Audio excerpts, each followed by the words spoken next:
T20 world cup 2024 final match Bharat versus south Africa మధ్య జరగనుంది.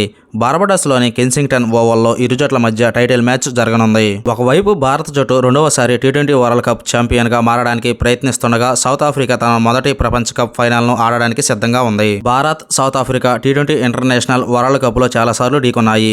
ఈ క్రమంలో ఇరు జట్ల రికార్డులు ఎలా ఉన్నాయో ఒకసారి ఇప్పుడు మనం తెలుసుకుందాం. హాయ్ క్రికెట్ లవర్స్, మన వీడియోస్ని చూస్తారనగానే లైక్ చేయడం లేదు. ఈ వీడియో కానీ నచ్చితే ఒక లైక్ చేయడం మాత్రం మర్చిపోకండి. టీ20 వరల్డ్ కప్ చరిత్రలో భారత్, సౌత్ ఆఫ్రికా మధ్య ఇప్పటివరకు 6 మ్యాచ్లు జరిగాయి. అందులో టీమిండియా 4 గెలిచి 2 ఓడింది. 2007లో జరిగిన తొలి ఎడిషన్లో భారత్ 37 రన్స్ తేడాతో విజయం సాధించింది.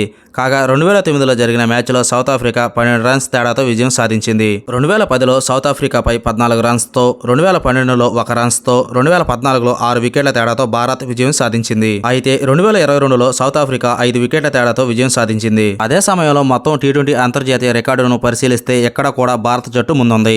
ఈ రెండు జట్ల మధ్య జరిగిన 26 మ్యాచ్ల్లో టీమిండియా 14-11తో ముందంజలో ఉంది. కాగా ఒక మ్యాచ్ ఫలితం లేకుండా ముగిసింది. ఇప్పటి వరకు భారత్, సౌత్ ఆఫ్రికా జట్ల మధ్య జరిగిన టీ20 ఇంటర్నేషనల్ మ్యాచ్ల్లో డేవిడ్ మిల్లర్ అత్యధిక రన్స్ చేశాడు. డేవిడ్ మిల్లర్ 20 మ్యాచ్లలో 17 ఇన్నింగ్స్లలో 431 రన్స్ చేశాడు. ఇందులో 1 సెంచరీ, 2 హాఫ్ సెంచరీలు కూడా ఉన్నాయి. అదే సమయంలో India captain Rohit Sharma second ప్లేస్లో ఉన్నాడు. 17 మ్యాచ్లు ఆడిన రోహిత్ శర్మ 16 ఇన్నింగ్స్లో 420 రన్స్ చేశాడు.